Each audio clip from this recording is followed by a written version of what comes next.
ॐ नमः सिद्धिभ्य ॐ नमः सिद्धिभ्य ॐ नमः सिद्धिभ्य ॐ शुद्धात्मने नमः। नमो अर्हन्ताणं नमो सिद्धाणं नमो आयर्याणं नमो उवज्जायाणं नमो लोये सवसाहुणम् एष सुरासुरमणुसिन्ध वन्दिदं धोदघायिकं ममलं प्रणमामि वर्धमानं तीर्थं धम्मस्य कत्तारं सर्वव्यापीकचिद्रूप स्वरूपाय परात्मने स्वोपलब्धिप्रसिद्धाय ज्ञानानन्दात्मने नमः। ભરત છે તેના ભગવાન આચાર્ય કુંદકુંદેવ દ્વારા રચિત ગ્રંથાદિરાજ પ્રવચનસાર, જેને દ્વિવેદનો સાર પણ કહેવામાં આવે છે, એમાં પહેલો જ્ઞાન તત્વ પ્રજ્ઞાપન અધિકાર, અને એના અંતર્ગત અત્યાર સુધી આપણે 52 ગાથાનો સ્વાધ્યાય થયો. 53 ગાથાનો ગઈકાલે આપણે સ્વાધ્યાય કર્યો હતો, પરંતુ ઇન્ટરનેટના પ્રોબ્લેમને લીધે લગભગ 17 મિનિટનું એ પણ ખચકાતું પ્રવચન આવ્યું, બાકીનું છૂટી ગયું. એટલે આખું પ્રવચન આજે ફરીથી આપણે લઈશું, એની ચર્ચા ફરીથી કરશું. 2 વાત આમાં સિદ્ધ થાય છે. એક તો કારણ કે કેવળ જ્ઞાનની ચર્ચા છે, તો ભગવાનના જ્ઞાન કારણ કે સર્વજ્ઞ છે, બધાનું જાણે, તો એમને પણ જાણ્યું હતું કે 29 તારીખે જે રાત્રિ પ્રવચન થશે એ પ્રવચન 17 મિનિટનું થશે અને બાકીનું છૂટી જશે, અને 30 તારીખે એ પ્રવચન રિપીટ થશે.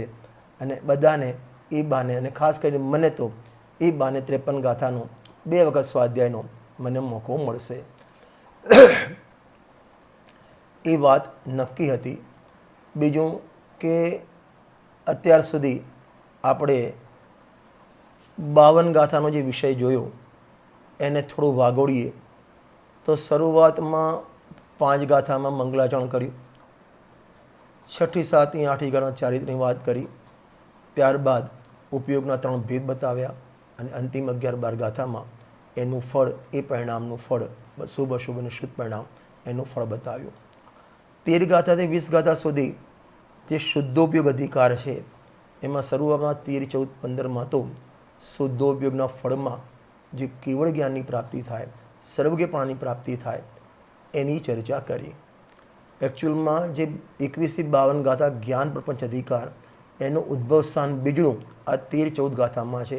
કારણ કે શુદ્ધોપયોગના ફળમાં 11-12 ગાથામાં શુભના ફળમાં શું થાય ને અશુભના ફળમાં જે નરક તિર્યંતના ભાવ મળે એ બતાવ્યું.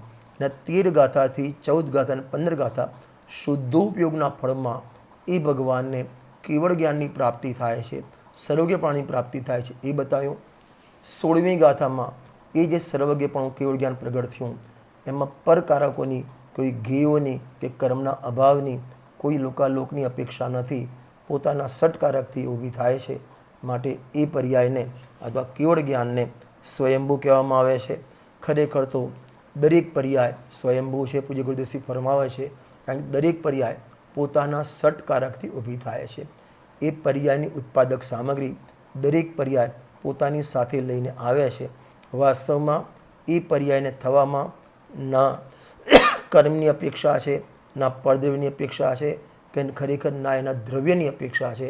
એ પર્યાય પોતાના સટકારકથી વિધાય છે.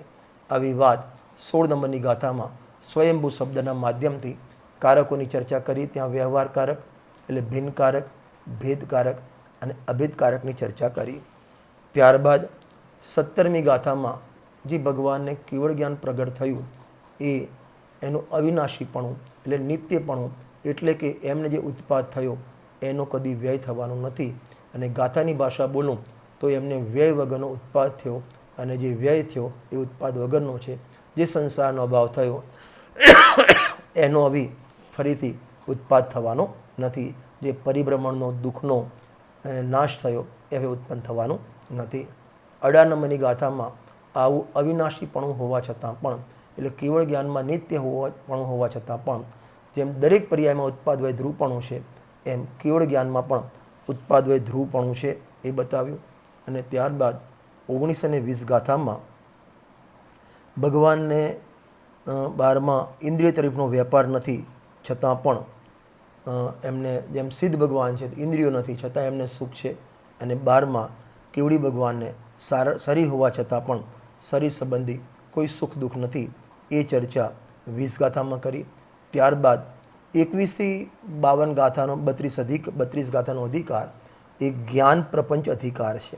અને જ્ઞાન પ્રપંચ અધિકારમાં અહીં જ્ઞાન એટલે ભગવાનના કેવળ જ્ઞાનની વાત છે. કેવળ જ્ઞાનને નો દરિયો આખો ઉછાળ્યો છે.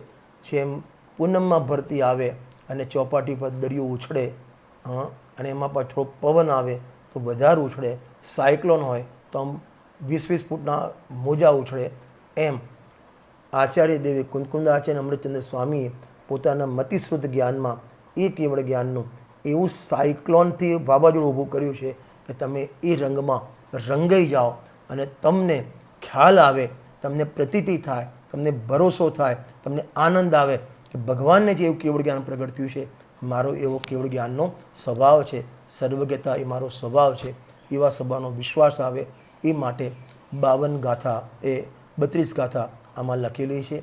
એમાં 21 અને 22 ગાથા, એ 2 ગાથામાં કેવડી ભગવાનને બધું પ્રત્યક્ષ છે, પરોક્ષ કાંઈ નથી. ત્યાર પછી 5 ગાથામાં 23, 24, 25, 26, 27માં કેવડી ભગવાન નિશ્ચયથી આત્મગત અને વ્યવહારથી સર્વગત, એટલે કે જાણવાની અપેક્ષાએ સર્વગત, પ્રદેશની અપેક્ષાએ આત્મગત. ત્યારબાદ 28, 29, 30, 31, 32 5 ગાથામાં કેવડી ભગવાન જ્ઞેયોને જાણે, જ્ઞેયો જ્ઞાનમાં જણાય છતાં પણ જ્ઞાન જ્ઞેયમાં જતું નથી અને જ્ઞેયો જ્ઞાનમાં આવતા નથી. અને એનું હેડિંગ જયસેન સ્વામીએ આપ્યું, જ્ઞાન જ્ઞેયનો પરસ્પર ગમન નિષેધ. એટલે જ્ઞેયો જ્ઞાનમાં જણાય છતાં પણ આ રૂમાલ ભગવાનના જ્ઞાનમાં જણાય પણ રૂમાલ જ્ઞાનમાં આવતો નથી. ભગવાન રૂમાલને જાણે પણ ભગવાનનું જ્ઞાન રૂમાલમાં આવતું નથી. આને કહેવાય જ્ઞાન જ્ઞેયનો પરસ્પર ગમન નિષેધ. એકબીજામાં જ્ઞાન જ્ઞેયમાં ના જાય, જ્ઞેયો જ્ઞાનમાં ના આવે. એ 32 ગાથા સુધી વાત કરી. 33, 34, 35, 36 4 ગાથામાં કેવડી ભગવાન અને શ્રુત કેવડી એ બંનેની સરખામણી કરી. અને શાના માટે? કે અનુભવના માટે. એમને ત્યાં કેવળ જ્ઞાન છે, શ્રુત જ્ઞાન છે, એ રીતે સરખામણી નથી કરી. એમનો આત્મા સરખો ને આમનો આત્મા સરખો એ રીતે સરખામણી નથી કરી. પરંતુ અનુભવ, કેવડી ભગવાન જે આત્માનો અનુભવ કરે છે અને એના જે 5 વિષયો બતાવ્યા, એ જ શ્રુત જ્ઞાની આત્માનો અનુભવ કરે છે. એ જે અનુભવનો વિષય એ બંનેનો વિષય સેમ છે, માટે એમાં કોઈ ફરક નથી. અને બીજું, જેના દ્વારા અનુભવ કરે છે તે પણ જ્ઞાન દ્વારા અનુભવ કરે છે, શ્રુત જ્ઞાની પણ જ્ઞાન દ્વારા અનુભવે છે. એટલો ફરક છે. ત્યાં એમને મોટો સૂર્યનો પ્રકાશ છે, અહીં ટ્યુબલાઇટનો પ્રકાશ છે, ત્યાં સર્ચ લાઇટ છે, એ નાની લાઇટ છે, પણ બંને લાઇટમાં વસ્તુ જોવે છે. એટલે જ્ઞાનમાં આત્માના દર્શન કરે છે. માટે શ્રુત કેવડી અને કેવડી એ બંનેની સમાનતા છે. અને એના અંતમાં એમ લખ્યું કે માટે અધિક જાણવાના ક્ષોભથી આકાંક્ષાથી બસ થાવ. મારે ઘીનું જ્ઞાન નથી વધારવું, મારે મેમરી પાવર નથી વધારવો, મારે અનુભવ કરવો છે. એટલે મેમરીની કોઈ કિંમત નથી, જ્ઞાન કેટલું ઉગડેલું છે એની કિંમત નથી, પણ એ જ્ઞાનમાં જ્ઞાય કેવો સમાયેલો છે એની કિંમત છે. એટલે ત્યાં લખ્યું, અમે પણ શું કહેવાય, કેવડી ભગવાનની જેમ આત્માનો અનુભવ કરીએ છીએ. એટલે વધારે જાણવાની, લોકાલોકને જાણવાની અમને કોઈ વાંછા નથી. જે સોગાની સાહેબે કીધું કે અમને તો આત્મા મળી ગયો છે અને બીજું બધું જાણવાની અમને ઈચ્છા નથી. કેવળ જ્ઞાન થશે ત્યારે બધું સહેજે જાણી જશે. આ 33, 34, 35, 36 4 ગાથામાં વાત કરી. ત્યારબાદ 5 ગાથામાં 37, 38, 39, 40, 41 5 ગાથામાં કેવળ જ્ઞાન વર્તમાન એક સમયનું પણ 3 કાળને જાણનારું છે. અને એનું હેડિંગ જયસેન સ્વામીએ આપ્યું કે કેવળ વર્તમાન જ્ઞાન પણ ત્રિકાળજ્ઞ, એટલે 3 કાળને જાણનારું. સમય એક અને 3 કાળ 3 લોકને એક સાથે જાણી લે એવું ભગવાનનું જ્ઞાન છે. એ 5 ગાથામાં વ્યાત કરી. ત્યારબાદ 42, 43, 44, 45 અને 46 એ ગાથાઓમાં બંધનું કારણ રાગ છે, જ્ઞાન નથી. બંધનું કારણ રાગ છે, જ્ઞાન બંધનું કારણ ન હોય. મોક્ષમાં પ્રકાશકના બીજા અધિકારમાં નવીન કર્મબંધ વિચાર એમાં ત્યાં લખ્યું કે જ્ઞાન એ સ્વભાવનો અંશ છે અને સ્વભાવનો અંશ જો બંધનું કારણ હોય તો સ્વભાવનો કદી અભાવ ના થાય, તો બંધનો પણ કદી અભાવ ન થાય અને બંધનો તો અભાવ થાય છે. માટે સ્વભાવ બંધનું કારણ નથી. એટલે ત્યાં કેવડી ભગવાનની 4 ક્રિયાઓ બતાવી. આસન, બેસવું, ઊભા થવું, ચાલવું અને ધર્મોપદેશ. આ 4 ક્રિયાઓ ઔદયિકી ઉદય અનુસાર થતી હોવા છતાં પણ આને ક્ષાયિકી ગણવામાં આવી છે. એટલે કેવડી ભગવાનને મોહ રાગદ્વેષના અભાવમાં એમને બંધ થતો નથી. અને પાછો 42 ગાથામાં લખ્યું જ્ઞેયાર્થ પ્રણવન બંધનું કારણ છે. જ્ઞેયાર્થ પ્રણવન એટલે કે જે છદ્મસનું જ્ઞાન, ક્ષયોપસન જ્ઞાન, અલ્પ જ્ઞાન પરગીઓમાં જ્યારે પ્રવર્તે તો ગેયમાં અટકવું, ગેયમાં ભટકવું અને ગેયમાં રાગદ્વેષ કરવો, આવી જે ક્રિયા એને જ્ઞેયાર્થ પ્રણવનરૂપ ક્રિયા કહેવામાં આવે છે. અને એ જ્ઞેયાર્થ પ્રણવન ક્રિયામાં જે અટકે ભટકે ને રાગદ્વેષ કરે, આ બધા કશાય ભાવથી, તો એ બધું બંધનું કારણ છે. એમાં પણ જ્ઞાન બંધનું કારણ નથી. અને અંતિમ 47 થી 52 જે 6 ગાથા છે એમાં અતિન્દ્રિય જ્ઞાનને સર્વજ્ઞપણે અભિનંદન કર્યા છે. અને એમાં ગજબની ગાથા 2 લખી 48, 49 જે એકને જાણે એ સર્વને જાણે, જે સર્વને જાણે એ એકને જાણે. આ રીતે 52 ગાથામાં શરૂઆત કરી ચારિત્રથી. 6ઠી, 7મી, 8મી ગાથામાં ચારિત્રની વાત કરી. ત્યારબાદ 9મી, 10મી ગાથામાં ઉપયોગના 3 પ્રકાર બતાવ્યા, શુભ, અશુભ અને શુદ્ધ. 11, 12માં શુભ અને અશુભનું ફળ બતાવ્યું. અને 13 ગાથાથી શરૂ કરીને 52 ગાથા સુધી એ શુદ્ધોપયોગના ફળમાં જે કેવળ જ્ઞાનની પ્રાપ્તિ થાય, સર્વજ્ઞની પ્રાપ્તિ થાય, એની ચર્ચા કરી. હવે આજથી આપણો વિષય પલટાય છે. 53 થી 68 ગાથાનો વિષય પલટાય છે. આ ગાથાઓમાં 16 ગાથા છે. આમાં 16 ગાથાનો વિષય એનું નામ આવ્યું સુખ અધિકાર. ગુરુદેશે વાત કરી, બહુ સરસ વાત કરી છે. જ્ઞાન પછી સુખ કેમ લીધું? કારણ કે જ્ઞાન સાથે સુખ અવિનાભાવી છે. અને ગુરુદેશે એમને નથી લખ્યું, મૂળ આચાર્યદેવ અમૃતચંદ્ર સ્વામીએ લખ્યું છે. જેઓ વાંચો તમે. હવે જ્ઞાનના એક મિનિટ,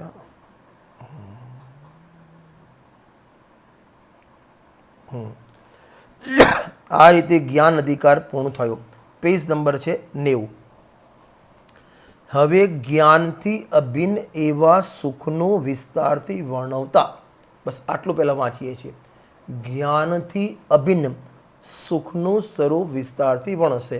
એટલે બાકી આગળની ગાથાઓમાં સુખના સ્વરૂપનો વિસ્તાર કરવામાં આવશે. સુખ કોને કહેવાય એ પણ બતાવશે. અને તું સુખ કોને માની બેઠો છે એ પણ બતાવશે. અને તારી માન્યતા ખોટી કેમ છે એ પણ બતાવશે. ફરીથી સાચું સુખ કયું એ પણ બતાવશે. અતિન્દ્રિય સુખ એ સુખ છે બતાવશે. નંબર 2, તે જે ઇન્દ્રિય સુખ માન્યું છે એની પણ ચર્ચા આવશે. અને એ ઇન્દ્રિય સુખ તારું કલ્પેલું છે, જૂઠું છે, દુઃખરૂપ છે, એ કેમ છે એની પણ ચર્ચા કરશે. અને એ કરતાં સાથે સાથે જેમ સુખના 2 પ્રકાર પાડ્યા, ઇન્દ્રિય સુખ અને અતિન્દ્રિય સુખ, એમ જ્ઞાનના પણ 2 પ્રકાર પાડશે. એક ઇન્દ્રિય જ્ઞાન અને એક અતિન્દ્રિય જ્ઞાન. હવે કહે છે જ્ઞાનથી અભિન્ન એવા સુખનું સ્વરૂપ. હવે આ કોને કહેવાય? જ્ઞાનથી અભિન્ન એવા સુખનું સ્વરૂપ. એટલે એનો અર્થ એ થયો, અભિન્ન કોને કહેવાય? જેમ આ હાથ અને શરીર કેવું જ અભિન્ન. હાથ પકડો, કોઈ વ્યક્તિનો હાથ પકડો, જેમ કોઈ આંગળીને પકડી, મમ્મીની આંગળી પકડીને છોકરો ચાલતો હોય તો એને આંગળી પકડી કે મમ્મીને પકડી છે, કે મમ્મીને પકડી છે આંગળી, છતાં મમ્મીને પકડી કેમ કહેવાય? કારણ કે આંગળી અને મમ્મી એ 2 અલગ અલગ નથી, અભિન્ન અંગ છે. માથે મમ્મીએ વીગ પહેરી હોય, કોઈ બેનને પાપના ઉદેથી માથે વાળ ન હોય, ટાલ પડી ગઈ હોય, તેને વીગ પહેરી હોય, અને વીગમાં તો જેટલા મોટા ચોટલા તમારે રાખવા એટલે રાખી શકો, જેટલા રાખો એટલા રાખી શકો. પેલામાં તો અંદર જેટલા ઉગે તૂટે બધું થાય. આમાં તમે 2 ફૂટના 3 ફૂટના વાળ રાખી શકો, એનો ચોટલો પણ બાંધી શકો. હવે કોઈ વ્યક્તિ એ મમ્મી એની બહેનપણી સાથે કોઈ રિસેપ્શનમાં મળી હોય અને ઘણા 5 વર્ષે 10 વર્ષે મળ્યા હોય તો સુખ દુઃખની વાતો કરતા હોય, એવા મશગુલ થઈ ગયા હોય. બંને બહેનોના છોકરા હતા અને ત્યાં બાજુમાં એક ફુગ્ગાવાળો આવ્યો, રિસેપ્શનમાં બહાર ફુગ્ગા વેચવા આવ્યો.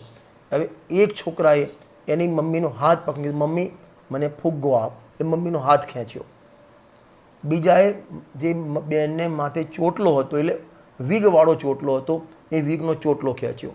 હવે ચોટલો ખેંચ્યો, મમ્મીના માથે જ ચોટલો છે, સમજો, મમ્મીના માથે જ ચોટલો છે, છતાં પણ એ મમ્મીનું અંગ નથી, અલગ અંગ છે, સંયોગ છે, તાદાત્મ્ય નથી.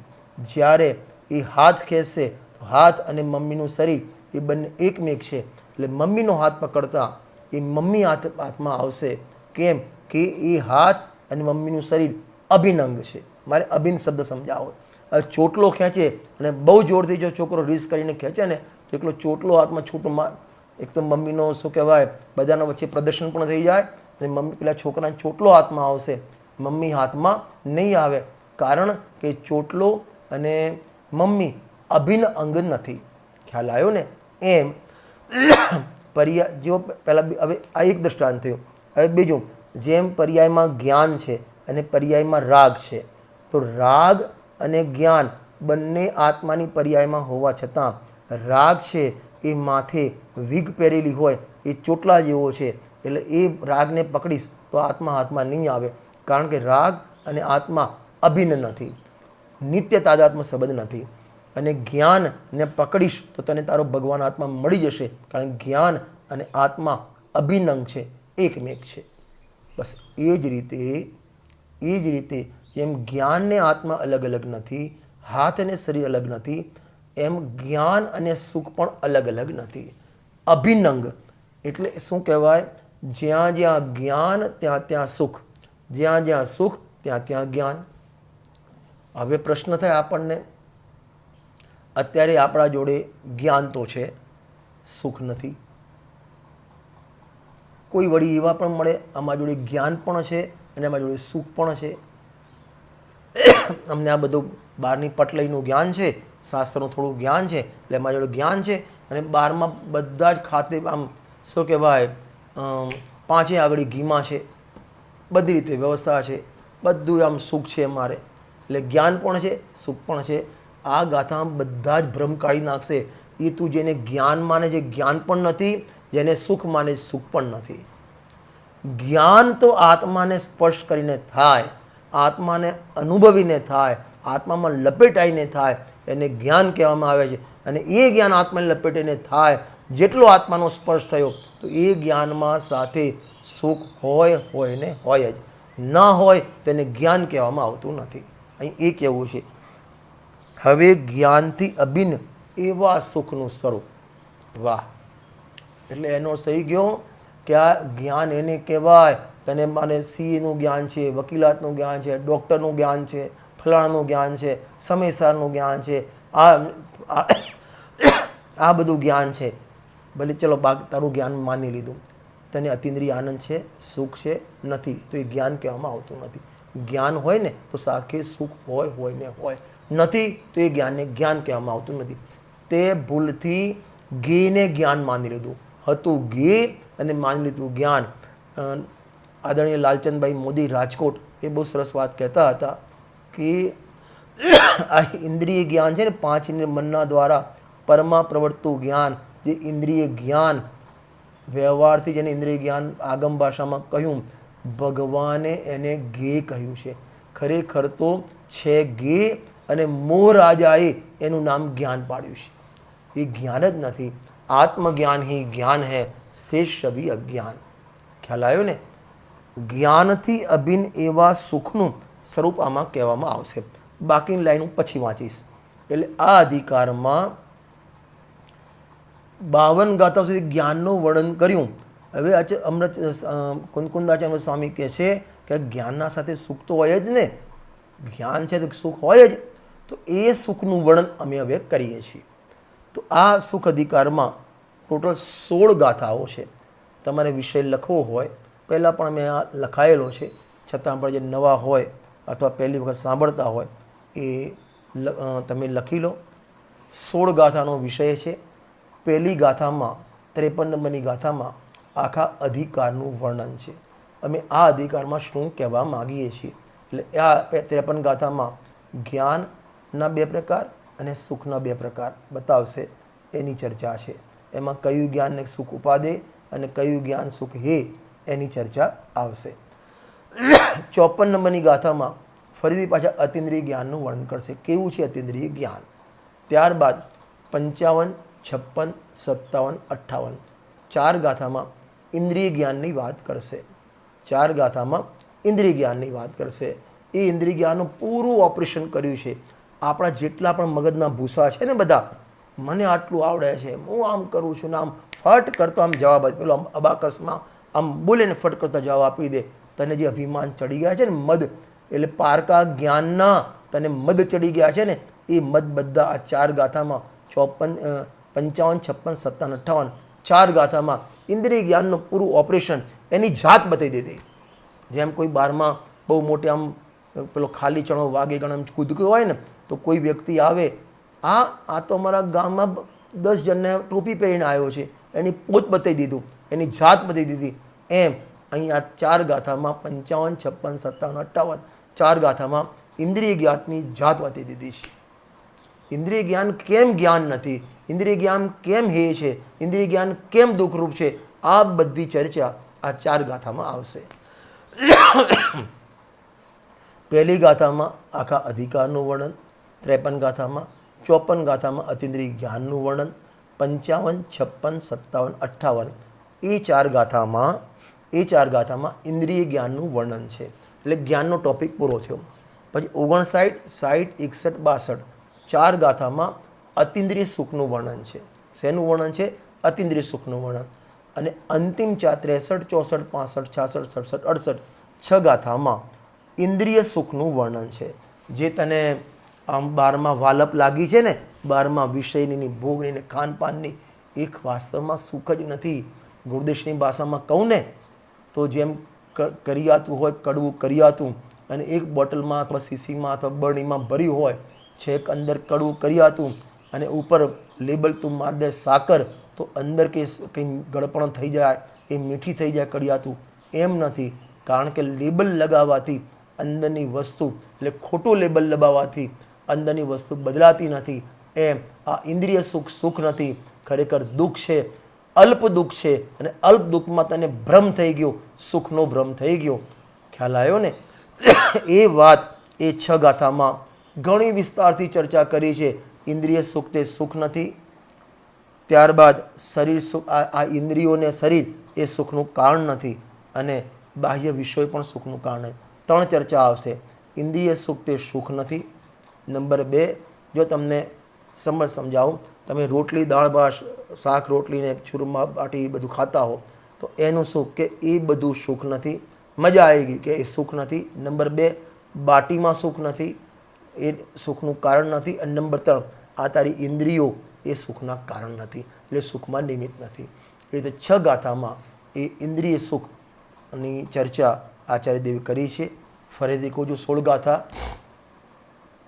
પહેલી 1 ગાથામાં આખા અધિકારનું વર્ણન, 53 નંબરની ગાથામાં, 54 નંબરની ગાથામાં અતિન્દ્રિય જ્ઞાનનું વર્ણન, 55, 56, 57, 58 4 ગાથામાં ઇન્દ્રિય જ્ઞાનનું વર્ણન. ત્યારબાદ 4 ગાથામાં એટલે 59, 60, 61, 62 4 ગાથામાં અતિન્દ્રિય સુખનું વર્ણન. અને અંતિમ 6 ગાથા 63 થી 68 ગાથામાં ઇન્દ્રિય સુખનું વર્ણન.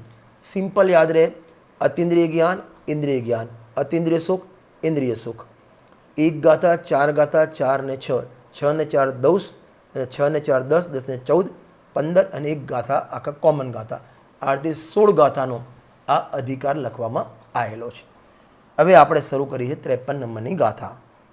આ ગાથા એટલી સરસ, એટલે આમ આપણને શીખવા જેવી છે અને જીવનભર યાદ રાખવા જેવી છે. જ્યાં જ્યાં તને 12મા સુખની કલ્પના થાય ત્યારે આ બધી ગાથાઓ યાદ કરજે. એમાં સુખ જ નથી, તને કઈ રીતે સુખની પ્રાપ્તિ થાય? ગુરુદેવસિંહના પ્રવચનમાં સેંકડોની હજારો વાર દર્શનતા આવ્યું છે. પ્રાપ્તની પ્રાપ્તિ થાય. કૂવામાં હોય તો અવાડામાં આવે. હવે કૂવામાં જ પાણી ના હોય તો બહાર અવાડામાં આવે કઈ રીતે? ઉપર ટાંકીમાં જ પાણી નથી તો બાથરૂમ નળમાં પાણી આવે કઈ રીતે? અને ઉપર પાણી હોય તો પાણી આવે, તેલ ભર્યું હોય તો તેલ આવે. પ્રાપ્તની પ્રાપ્તિ થાય. ખ્યાલ આવ્યો ને? હવે તું 12માં ખાનપાનમાં, વિષય ભોગમાં, ટીવીમાં, પત્નીમાં, દાગીનામાં, કપડામાં, એસીમાં, એ બધું તે સુખ માન્યું છે તો કહે છે પહેલાં નક્કી કર કે એમાં સુખ નામનો ગુણ છે કે નહીં. આ નક્કી કર. હું તમને લેસન આપું છું આજની તારીખમાં. જો કે મેં સવારે પ્રવચનમાં 2 કહી દીધા, એ જ 2 ફરીથી રિપીટ કરું છું. આવતીકાલે કલશ ટીકા રાજમલજી પાંડે સાહેબ, સમયસાર કલશ ટીકા, એનો પહેલા નંબરનો કલશ અને એની અંતિમ જે 5-6 લાઈન છે, પદદ્રવ્યમાં જ્ઞાન પણ નથી, પદદ્રવ્યમાં સુખ નથી, એ તમે વાંચીને આવજો. ગુરુદેવસિંહના પ્રવચન વાંચીને આવજો. કલશામૃત ભાગ 1. ત્યારબાદ બાલબોધ ભાગ 3. બાલબોધ ભાગ 3 અને એમાં પાઠ નંબર 4 ઇન્દ્રિયનો પાઠ છે. બાલબોધ ભાગ 3 અને ઇન્દ્રિયનો પાઠ છે. એ પાઠ તમે વાંચીને આવજો. એની આપણે આમાં ચર્ચા વિશેષ લેવાની છે. એ ઇન્દ્રિયનો પાઠ તો એટલો સરસ લીધો છે.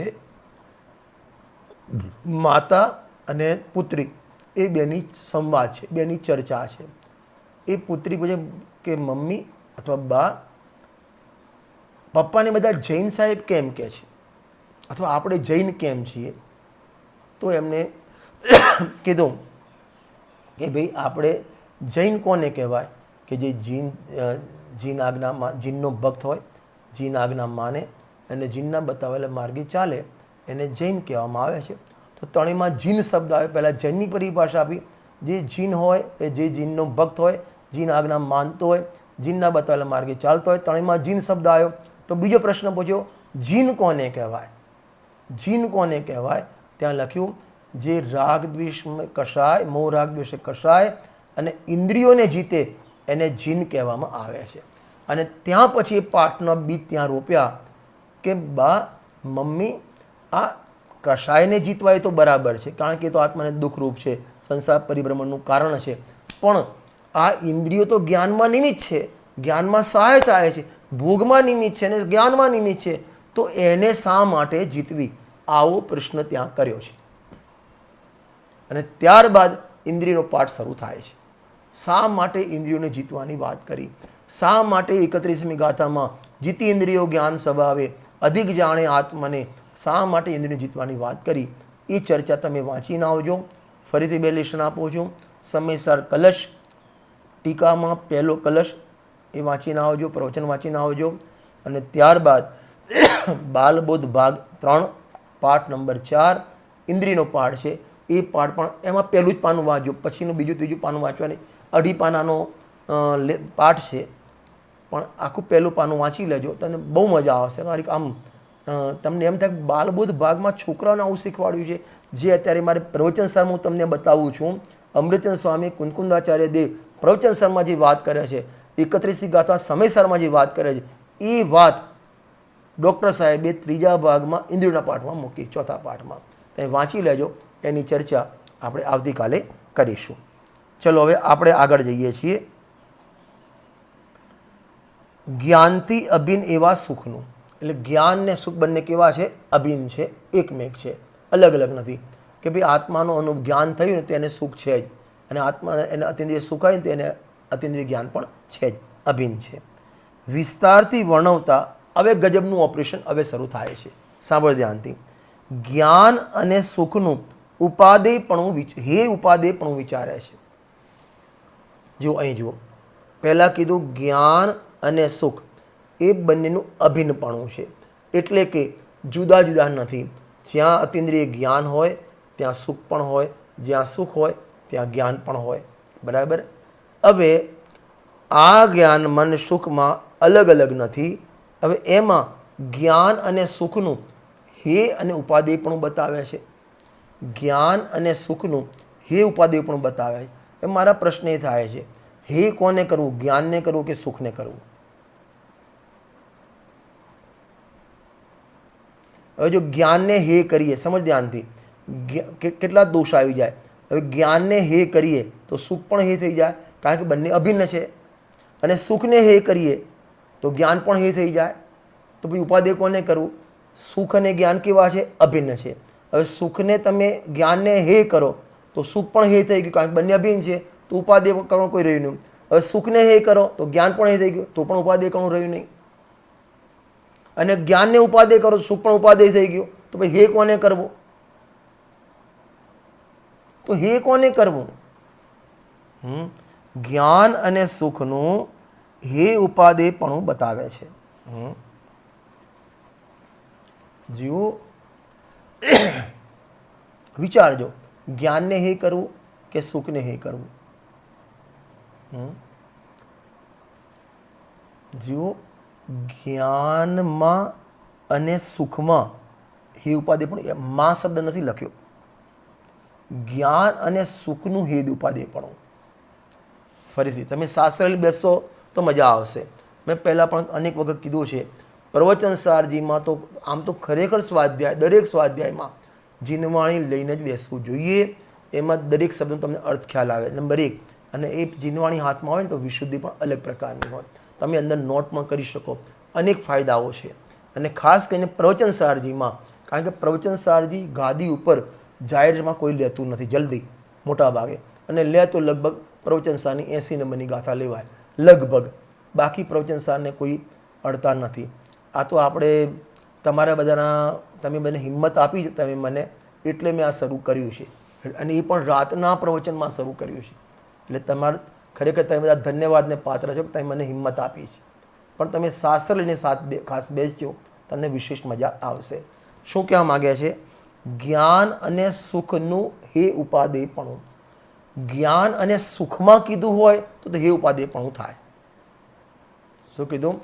જ્ઞાન અને સુખમાં તો હે ઉપાદેય પણ થાય. કે ભાઈ દાખલા તરીકે જુઓ, આપણે એક તો થાળી બેસીને વેવાઈને જમાડીએ અને એક રિસેપ્શનમાં બુફે ડિનર હોય. પેલામાં તો શું છે, તમે મીઠાઈ જે તમને ના ભાવતું હોય તમે હે ઉપાદેય ના, તમારે ઉપાદેય કરવું જ પડે. સામે વેવાઈ બેઠા હોય, વિવાણ બેઠા હોય, હવે તમને એમને ખમણ મૂક્યા. હવે ખમણ થોડા આમ મૈસૂર જેવા થઈ ગયા, કડક થઈ ગયા, તમને ના ભાવતા હોય, પણ વેવાણ સામે બેઠા છે, વેવાઈ સામે બેઠા છે, અને પાછા પૂછે કે ભાઈ ખમણ કેવા બન્યા છે? આના હાથના ખમણ એટલે ફર્સ્ટ નંબરના ખમણ. હવે તમે ના પાડી ના શકો, ભાવતું નથી થોડી પણ ના શકો, ત્યાં હે ઉપાદેય ના કરી શકો. જ્યારે તમારી શું કહેવાય બુફે ડિનર હોય, 50 એન્ટ્રીઓ છે, એમાં તમે કોઈકને હે પણ કરી, કોઈનું ઉપાદેય પણ કરી શકો. ખ્યાલ આવ્યો ને? ત્યાં તો વિવાણકને મારા હાથનું લેવું જ પડશે. ત્યાં રિસેપ્શનમાં એવું ના હોય. ખ્યાલ આવ્યો ને? તો ત્યાં 50 આઈટમમાં હે મા શબ્દ હોય તો ઉપાદેય કરી શકો. પણ જ્ઞાન અને સુખનું ઉપાદેય પણ કઈ રીતે? ખ્યાલ આવે છે? હવે જ્ઞાન અને સુખનું હિત ઉપાદેય પણ વિચારવું હોય ને તો એના માટે તમારે એ જ્ઞાન અને સુખના ભેદ વિચારવા પડશે. જ્ઞાન અને સુખનું ઉપાદેય પણ, જ્ઞાને ઉપાદેય છે, સુખે ઉપાદેય છે. સમજ ધ્યાનથી, જ્ઞાને ઉપાદેય છે, સુખે ઉપાદેય છે. અને જ્ઞાને હે છે ને સુખે હે છે. ગજબ થઈ ગયો. શું કીધું? ફરીથી, જ્ઞાન અને સુખનું હે ઉપાદેય પણ વિચારે છે. તો હું કહું છું જ્ઞાન પણ ઉપાદેય છે, સુખ પણ ઉપાદેય છે.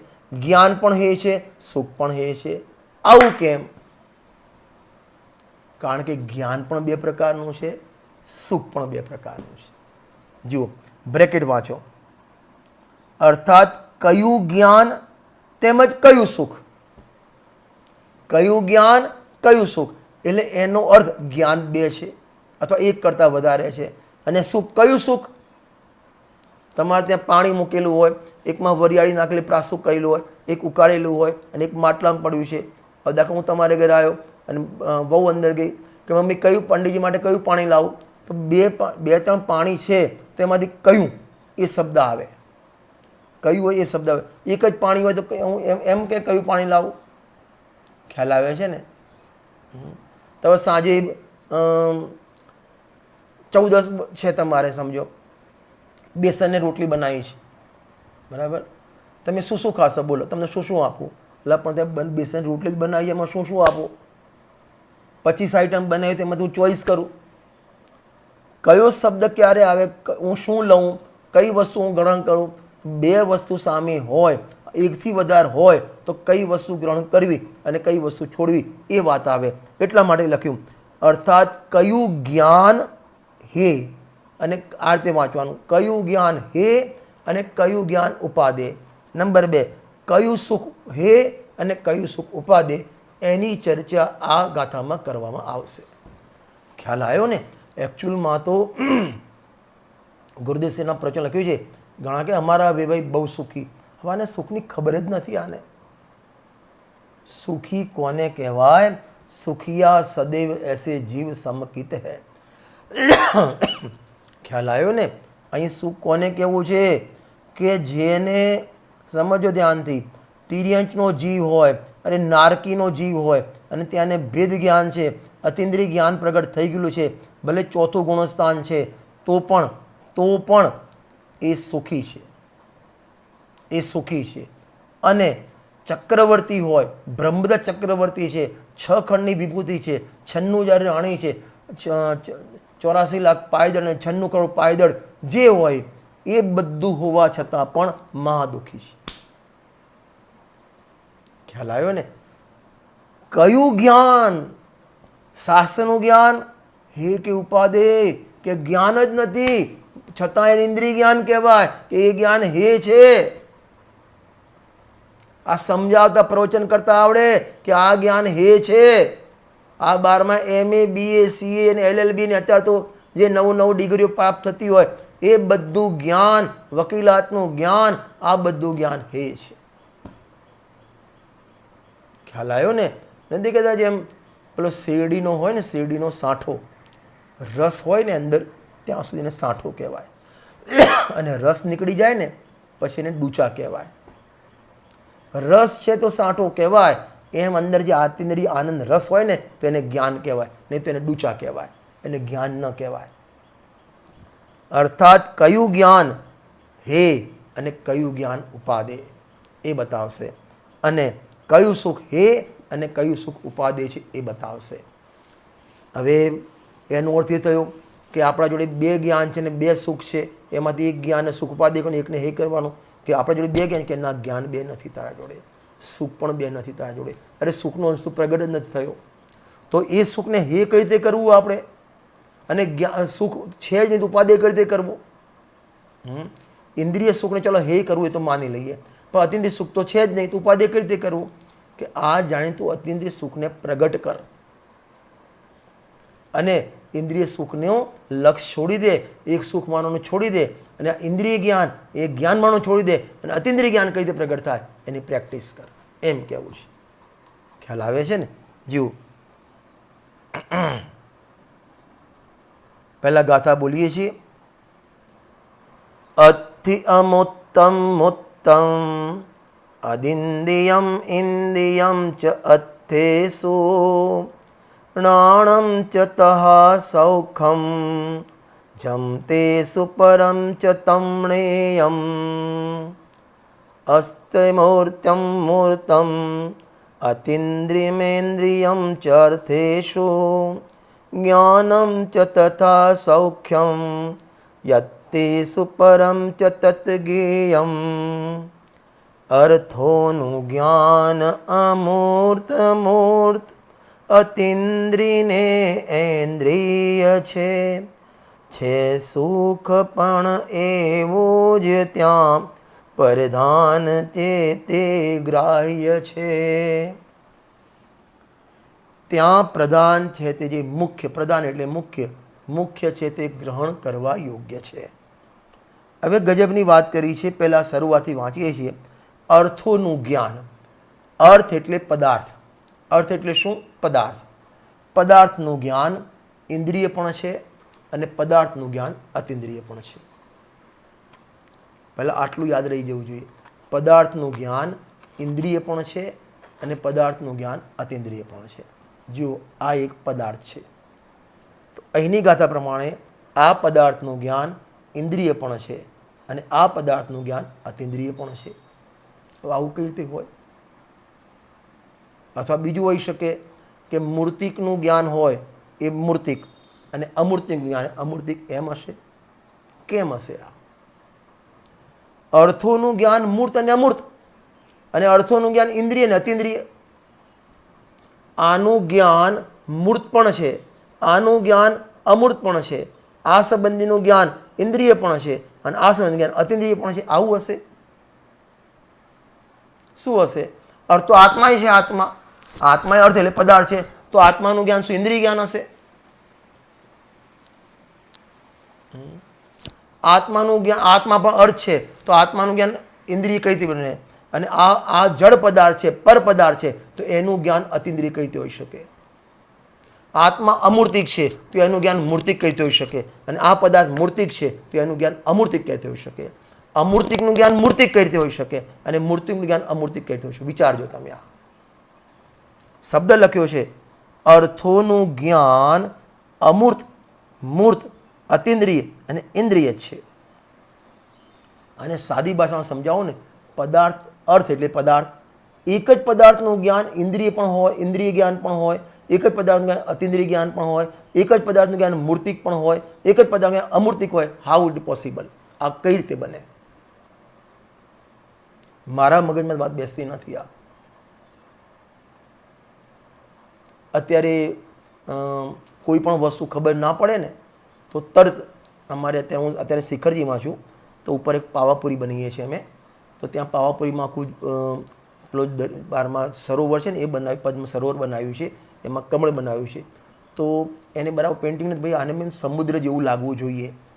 તો કે મને ત્યાં ફોટો બતાવો. તમારા વિનોદજી નિરખી એન્જિનિયર સાહેબ છે, એમને તરત ગૂગલમાં કીધું કે સમુદ્રનો ફોટો. સીધો સમુદ્રનો ફોટો આવી ગયો. તો 12માં કંઈક પણ જોઈએ, અત્યારે તો શું કહેવાય, તમે આમ ગૂગલમાં પૂછો ને, આપણા કેટલા શાસ્ત્રો છે, તમે એમ લખો અંદર કે સર્વજ્ઞ અને આમ બોલો તો કેટલીક જગ્યાએ સર્વ, તમને કયા કયા પુસ્તકમાં સર્વજ્ઞ મળશે તમને બતાવે, ગૂગલભાઈ બતાવી દે આપણને. એટલે અત્યારે વર્તમાનમાં આપણને સહારો ગૂગલભાઈ છે. એમ અધ્યાત્મમાં તમને કોઈ અર્થનું જ્ઞાન ન થતું હોય, એનો ભાવ પક્ષ તમને ખ્યાલ ના આવતો હોય, એની ગહેરાઈ ખ્યાલ ના આવતો હોય, તો આપણા માટે તો ગૂગલ સાહેબ એક જ છે, પૂજ્ય ગુરુદેવ શ્રી. એમના શરણમાં જવું પડે. એટલા માટે તમને 3જા નંબરનું લેસન આપું છું. 2 લેસન આપ્યા. કયા કયા? નંબર 1 ભૂલી ગયા. નંબર 1 બાલબોધ ભાગ 3 પાઠ નંબર 4 ઇન્દ્રિયનો પાઠ તમારે વાંચીને આવવાનો. બીજું શું કીધું હતું? ભૂલી ગયા એટલામાં? હા, વાંચીને આવજો કીધું હતું ને. સમયસાર કલશ ટીકા, કલશ પહેલો, એનો તમે વાંચીને આવજો, પ્રવચનો વાંચીને આવજો. 2. હવે 3જું લેશન આપું છું, અર્થોનું જ્ઞાન મૂર્તિક ને અમૂર્તિક કઈ રીતે? આ મોબાઈલનું જ્ઞાન મૂર્તિક ને અમૂર્તિક કઈ રીતે? અને આત્માનું જ્ઞાન મૂર્તિક ને અમૂર્તિક કઈ રીતે? અથવા આત્માનું જ્ઞાન અતિન્દ્રિય ને ઇન્દ્રિય કઈ રીતે? અને આનું જ્ઞાન ઇન્દ્રિય ને અતિન્દ્રિય કઈ રીતે? આનો વિચાર કરજો, પ્રવચન સુધા વાંચજો, એમાં તમને આનો ખુલાસો મળશે. અને જેને એ લાઈન મળી જાય મને વોટ્સઅપ કરજો, હું એનું નામ પ્રવચનમાં લઈશ, મને ખુશી થશે. પ્રવચન સુધામાં તમને આનો જવાબ મળશે, એ તમે જોઈને આવજો. બાકીની ચર્ચા આપણે આવતીકાલે કરીશું. જાવાણી કે જ્ઞાન તે સૂજે લોકાલોક, સોવાણી મસ્તક નમો સદા દેત હું લોક.